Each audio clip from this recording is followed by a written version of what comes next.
중국의 무인 달 탐사선이 달 표면에 착륙해 흙과 암석 채취를 시작했습니다. 중국은 미국과 구소련에 이어 달에서 샘플을 채취해온 세 번째 국가가 된다는 기대에 부풀어 있습니다.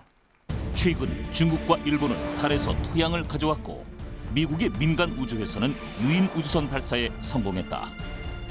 이렇듯 과학기술은 우주를 향한 인류의 꿈과 문명 발달에 많은 도움이 되고 있다. 그러나 아이러니하게도 과학기술이 발달한 데는 전쟁이 큰 역할을 했다.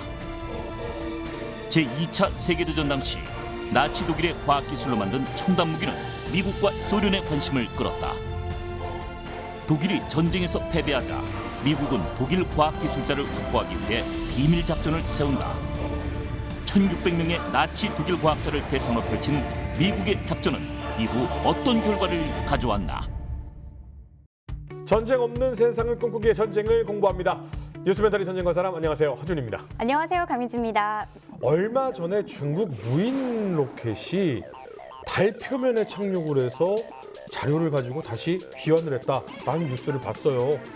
이게 인간의 과학기술이 어디까지 발전할 것인가 굉장히 놀랍습니다. 네, 과학이 인간에게 미친 영향이나 변화는 말로 설명하기 부족하죠. 그런데 이 과학이 가장 발전했던 시기가 언젠지 아시나요? 맞습니다. 백투더피처의 그 하얀 머리 미충한이 발전가 등장했습니다. 네, 농담이고요. 과학이 가장 많이 발전했을 때는 전쟁이 일어났을 때였죠. 네, 맞습니다. 이 전쟁이 아픔만을 남긴 것은 아니었습니다. 오늘은 전쟁에서 이기기 위해 이용했던 과학기술과 또 이 기술을 보유하기 위해 펼쳐진 수많은 에피소드들에 대해서 얘기를 나눠보겠습니다. 먼저 임용환 소장님, 태상호 기자님 모셔보겠습니다. 안녕하세요. 반갑습니다. 안녕하세요.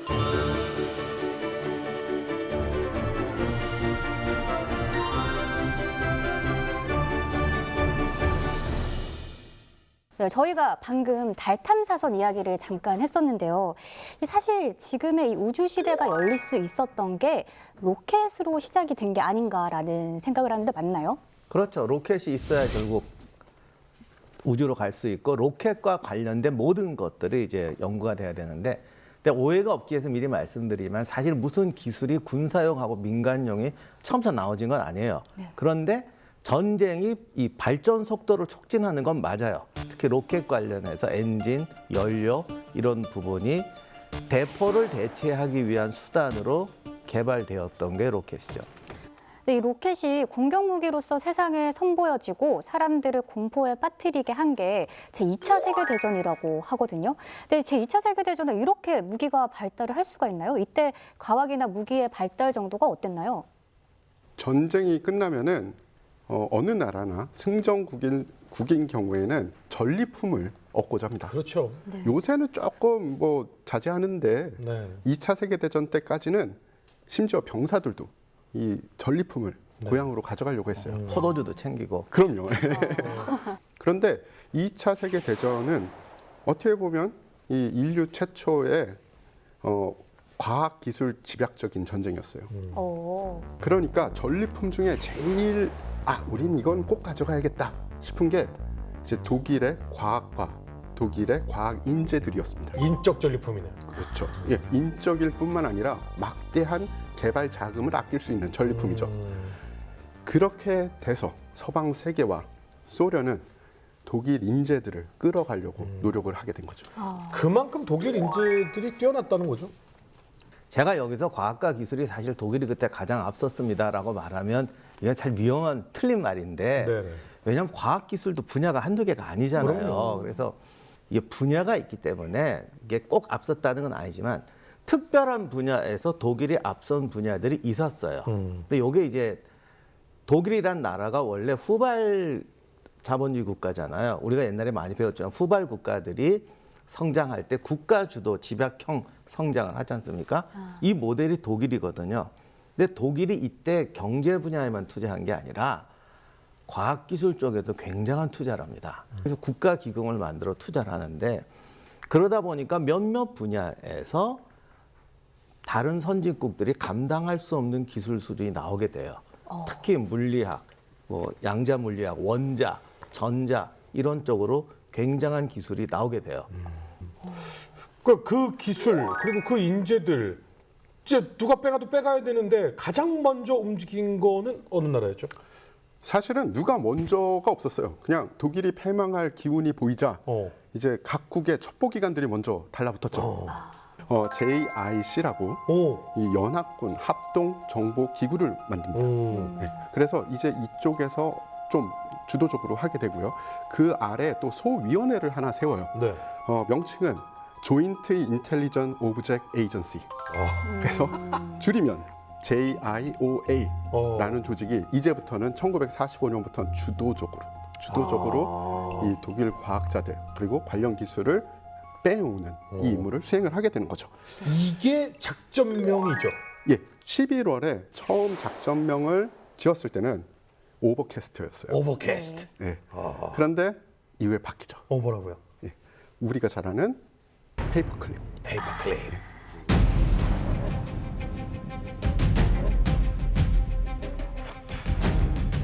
이론적으로는 승전국이 많은데 여기서 전리품 챙겨갈 만한 승전국은 둘밖에 없어요. 미국하고 소련이죠. 그러니까 우리가 알지만 땅도 나눠 먹었잖아요. 그러니까 결국 과학자들도 챙겨가려고 경쟁을 하게 됩니다. 사실 기술 전공이라는 건 굉장히 작은 분야예요. 그러니까 이게 누구를 데려가서 어떤 분야로 써먹을 것이냐. 또 되게 중요하죠. 그죠. 예, 뭐 한 명 데려갔다고 당신 핵폭탄 만드셔 그런다고 그 사람이 혼자 만드냐고. 그래서 그런 어떤 구성을 해야 되기 때문에 그런 걸 연구하기 위해서는 역시 전문이 필요한 것이고 훨씬 나중 얘기인데 또 데려갔을 때 사실은 전쟁 포로라는 명분으로 데려간 거거든. 그러면 이분들이 강제 소용소에 넣어놓고 연구에 그러면 또 연구가 되겠냐고요. 안 되죠. 그래서 또 그게 또 얼마나 충성하는지도 또 알아야 뭘 감시를 하지. 내가 있으면 뭐 이것만 열심히 하고 있으면 하는 줄 알고 연기만 펄펄 내면 하는 줄 알 거 아니야.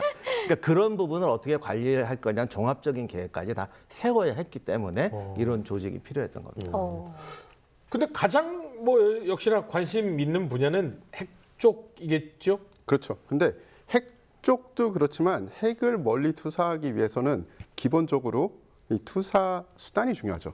미사일. 그렇죠. 예, JIOA가 굉장히 발빠르게 움직이기 시작하자 이 소련 측에서도 우리도 관련 기술자들을 확보를 하자 서로 경쟁이 붙은 거예요. 네.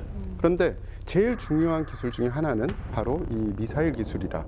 이 로켓 기술자들을 확보하기 위해서 미국과 소련이 경쟁적으로 이제 활동을 하기 시작을 했습니다. 그러면 이 사람들이 그 수많은 발전된 독일의 기술을 놔두고 하필이면 로켓 기술을 꼭 겉도 V2 로켓 기술자들을 데려오려고 했느냐 이게 중요한데요. 사실은 V2 로켓이 지금 우리가 알고 있는 대륙간 탄도탄 혹은 우주선의 가장 기본이 되는 기술이 다 들어가 있는 거예요. 대기권 밖으로 나갔다가 다시 재진입을 하는 기술이 바로 인간을 우주로 보낸 기술이거든요. 이 기술이 당시에 미국도 소련 측도 서방 측에도 없었어요. 당시 계산으로는 독일이 한 20년 정도 앞서 있다라는 게 당시 계산이었죠. 이 부분은 정말 독보적이었는데 1936년인가에 그 공군이 주도해서 이런 연구소를 하나 만드는데 거기서 개발하려고 했던 게 음속의 5배까지 날아가는 미사일이었어요. 근데 이때만 해도 음속 돌파는커녕 제트기도 지금 나올똥말똥하던 시절인데 음속 돌파라는 개념도 없었는데 벌써 독일 쪽에서 그걸 연구를 시작했었죠. 이 독일의 로켓, 특히 V2 로켓 같은 경우엔 연합군이 가진 혹은 소련군이 가진 그 어떤 요격 무기로도 요격을 할 수가 없었습니다. 그냥 독일 본토에서 쏘면 떨어지는 곳은 맞아야 되는 거예요. 방어가 힘들어요. 그럼 독일은 이거를 무기로 사용을 했었겠죠? 그럼요. V1도 있고 V2도 있는데 여기서는 V2만 말씀을 드릴게요. 이 전쟁 기간 동안 총 3,000발이 넘게 발사가 됐습니다. 근데 어느 나라에 제일 많이 떨어졌을 것 같으세요? 특kim상으로는 영국? 그죠. 영국 아니면은 뭐 프랑스는 점령지니까 영국이 많을 것이다라고 저도 예상을 했는데 자료 조사를 해보니까 벨기에에 제일 많이 떨어졌습니다. 벨기에요? 네. 그리고 제일 많은 사상자를 낸 도시도 벨기에의 대도시였어요. 왜요? 가다가 떨어진 건가? 아닙니다. 이 놀이구서 그쪽에 쏜 거예요. 변기창? 그 변기창도 있고요. 그리고 점령된 뒤에, 그러니까 V2 로켓은 대부분 이제 대전 말에 쏘기 시작한 거니까 벌써 벨기에가 점령을 당한 거죠. 노르망디 상륙 후에 엔트워프가 연합군의 최고 보급 항구였거든요. 그러니까 거길 막으려고 그랬거든요. 그래서 쏜 거군요. 맞습니다. 수치적으로 말씀드리면 벨기에에 약 1,600발 정도가 발사가 됩니다. 1944년 10월부터 1945년 3월까지 로켓 공격으로 인해서 1,736명이 죽고요. 4,500여 명이 부상을 당합니다. 가장 많은 사상자가 난 그 사건은 1944년 12월 16일 날 벌어졌습니다. 이 렉스 극장이라는 극장이 엔터프에 있거든요. 근데 그때 당시에 또 행사가 있어서 수많은 군중들이 거기에 밀집해 있었어요. 아이고. 근데 거기에 정확하게 한 발이 아이고. 운 나쁘게 떨어진 거예요. 아니 전쟁 중에 왜 그런 또 행사를 했어? 그렇죠. 뭐 그래 전쟁 중이라도 사람은 살아야 되니까요. 그래서 500여 명이 죽고 아이고. 200여 명이 부상을 당했습니다. 아이고. 그게 V2 로켓으로 가장 많은 인명 피해가 난 사건이에요. 와 근데 진짜 섬찟하다. 네. 이때 아직 핵이 개발이 안 됐으니까 말이지 1,몇백 발씩 떨어지고 지금 이러는데 이게 만약에 핵 개발 조금만 빨랐으면 정말 섬찟하다. 다행히 지나고 보니까 당시 독일은 핵 개발할 능력이 없었어요. 그러니까 결국은 이 로켓으로 미래를 본 거네요. 네. 그렇죠. 미래를 본 거죠. 눈에 보이는 제품에 투자하자고 설득하는 건 쉬워요. 근데 과학기술에 투자하는 게 어려운 게 이게 성과가 나오려면 사실 뭐 굉장히 6개월 오랜 만이었으면 시간. 그 거짓말이고 그거 하는데 네. 60년 걸렸어요. 그 60년 동안 들어간 연구비가 얼마일 것 같아요. 그러면 보통 사람들은 이거 하지 말자고 그러죠. 그리고 여긴 현실적인 이유도 있었는데 이 당시에 독일은 베르사유 조약에 묶여 있어가지고 개발할 수 없는 그러니까 기술 제약이 되게 많았어요. 많았죠. 그런데 아무도 누가 로켓을 하지 말라고. 저 별을 보면서 별을 따다 주렴이라는 말만 했지 거기 갈 생각은 안 하니까. 이 로켓이라는 건 베르사유 조약이 없었기 때문에 독일이 또 집중 투자할 수 있었어요. 근데 무기를 확보하려 했다. 결국은 사람이 가장 중요하지 않겠습니까? 그렇죠. 무기를 확보하는 가장 쉬운 방법이 있는데 그냥 납포하거나 아니면 그냥 노획하는 게 아주 쉬운 방법이죠. 네. 네네. 근데 문제는 그러면 한두 개의 소수를 확보할 수 있지만 네. 진짜 그 속에 들어있는 기술을 확보할 수는 없죠. 그렇죠. 그리고 서방 측이나 아니면 소련군도 그런 거를 확보하고 싶진 않았습니다. 이 사람들이 확보하고 싶은 건 바로 이 베르너 폰 브라운 박사가 나옵니다. 그래서 이분은 어떻게 보면 로켓 기술자, 그 독일의 V2 로켓 기술자들 중에서는 뺄래야 뺄 수 없는 바로 그 중요한 그런 사람이죠. 그분이 상당히 유명하셨나 봐요. 거의 독보적인데 사실 폰 브라운 박사 한 명은 아니에요. 동료들까지 포함해야 되는데 어쨌든 로켓 개발에는 거의 독보적인 존재였어요. 네네네. 네, 그런데 연합국도 이방인이잖아요. 이 사람들의 뭐 전화번호나 주소나 연락처가 있어야 컨택을 하는데 어떻게 컨택을 한 거예요? 이게 되게 재미나게 그 주소와 어떻게 보면 이게 뭐라고 하죠? 마법의 책을 되게 재미나게 찾아내게 됩니다. 사실은 관련 과학자들, 이 전략 무기를 생산하는 관련 과학자들의 이름과 신상 정보는 극비였겠죠. 그렇죠. 네. 점령지 곳곳을 돌아다녀요. 아까 말씀드렸던 JIC라고 불리는 이 합동정보위원회가 곳곳을 돌아다니면서 자료를 찾습니다. 그런데 그 자료가 뜻밖의 장소에서 나옵니다. 어디서? 어디요? 이 본 대학이라는 대학에서 나옵니다. 아마도 다른 군사 시설에서는 철수하면서 다 파쇄를 시켰겠죠. 네. 그런데 그 대학에 있는 건 아마 미처 파쇄를 못했을 수도 있습니다.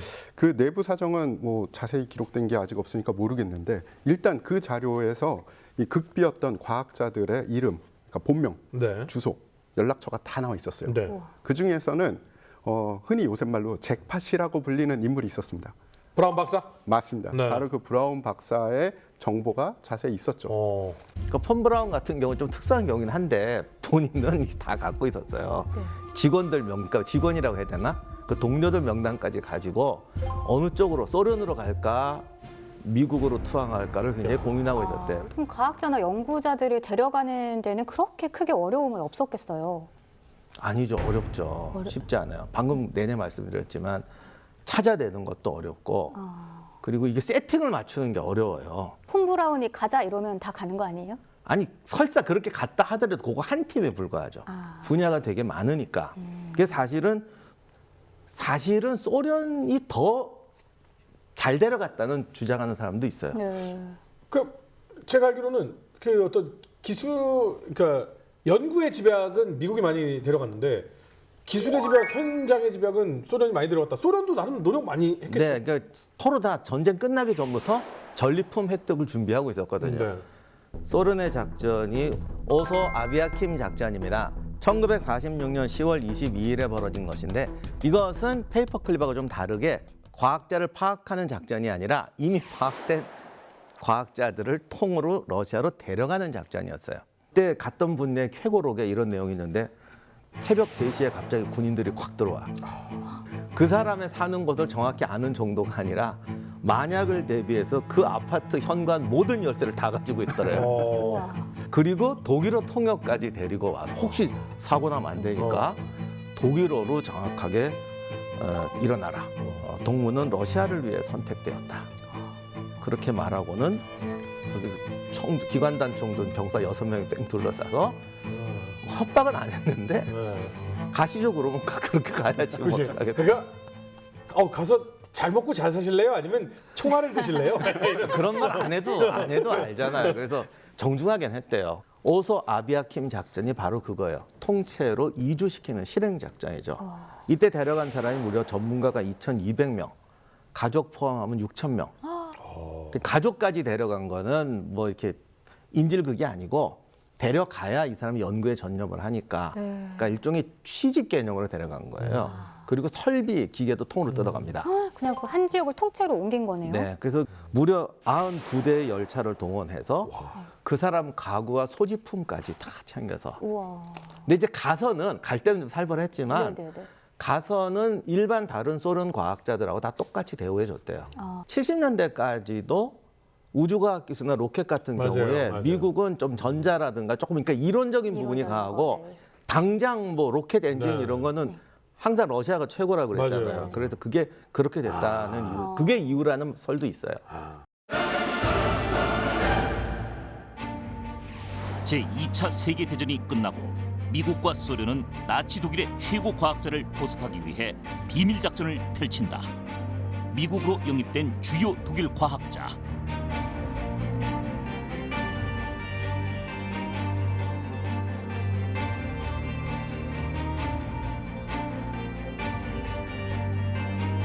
구소련으로 영입된 주요 독일 과학자.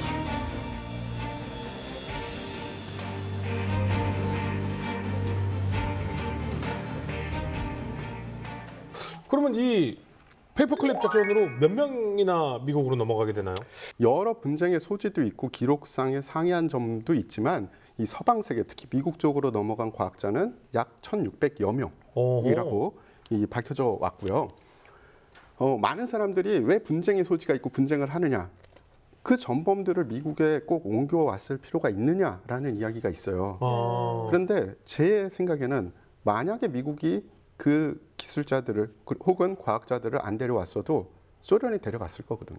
네, 근데 전범도 있고 무엇보다 전쟁으로 자신의 가족을 잃은 사람들은 이들이 오는 게 전혀 반갑지가 않았을 것 같은데요. 그렇죠. 만약에 미국 시민들이나 아니면 서방 세계 시민들이 알았다면 난리 났겠죠. 하지만 이 모든 작전이 철저한 기밀이었어요. 언제까지? 뉴욕 타임즈에서 대서특필을 하기 전까지는 미국 국민들조차 몰랐습니다. 그런데 그 뉴욕 타임즈에서 대서특필이 되니까 난리가 난 거죠. 막 여론이 들끓었습니다. 야, 이 나치 부역자들이 어떻게 우리나라에 와서 이런 비밀 군사 기술을 뭐 만들 수가 있고 또 이들이 만들었다고 해도 우리가 어떻게 믿을 수가 있느냐, 난리가 났어요. 그런데 그러면은 뭐 이들이 다 쫓겨나거나 이래야 되는데 그냥 난리만 났을 뿐 미국 정부에서 잘 덮었어요. 네, 전쟁이 끝나고 인재들을 자신들의 나라로 데려가기 위해서 미국과 소련은 많은 작전을 펼쳤고요. 그리고 회유와 협박까지 서슴지 않았습니다. 그리고 이들의 지식과 기술을 바탕으로 우주개발 선진국이 되고 과학기술 분야의 선두를 달리고 있는데요. 오늘 이 페이퍼클립 작전을 통해서 저희가 무엇을 좀 생각해 보면 좋을까요? 글쎄 뭐 여러 가지가 있지만은 일단 한 가지 좀 우리 사회에서 지금 많이 논의가 되는 거 부분을 가지고 얘기를 하자면 우리는 모두 이제 정의로운 사회를 원하잖아요. 정의가 실현되기를 원하는데 특히 전쟁이나 국제관계를 보면 정의가 가끔 무시되는 경우가 많아요. 아무튼 역사를 조금 보면은 국제관계와 전쟁이라는 차원에서 보면은 종교적 그런 신념적 가치보다는 현실적 가치가 앞서더라라는 걸 결과론적으로 말씀드릴 수밖에 없고 결국 우리는 영원히 고민하면서 살아야 될 것 같아요. 정의를 구현하는 데 필요한 것은 신념일까 현명함일까. 페이퍼클립 작전이 있은 후 전 세계는 가장 강한 두 강대국으로 나뉘게 됩니다. 그리고 한 강대국은 지금도 전 세계에서 가장 강한 나라가 되었죠. 혹시 여러분들의 판단은 어떠십니까? 아이들에게 도덕과 신념을 강조하는 나라를 원하십니까? 아니면 강하고 잘 사는 나라를 원하십니까? 선택은 여러분의 것이 아닌가라는 생각이 듭니다. 오늘 이 시간 너무 재밌었고요. 어떤 부분에서는 좀 마음이 약간은 무거워지는 그런 부분도 있었습니다. 다음 시간에는요, 조금 더 흥미롭고 재미있는 주제를 가지고 돌아오겠습니다. 시청해주신 여러분 감사합니다.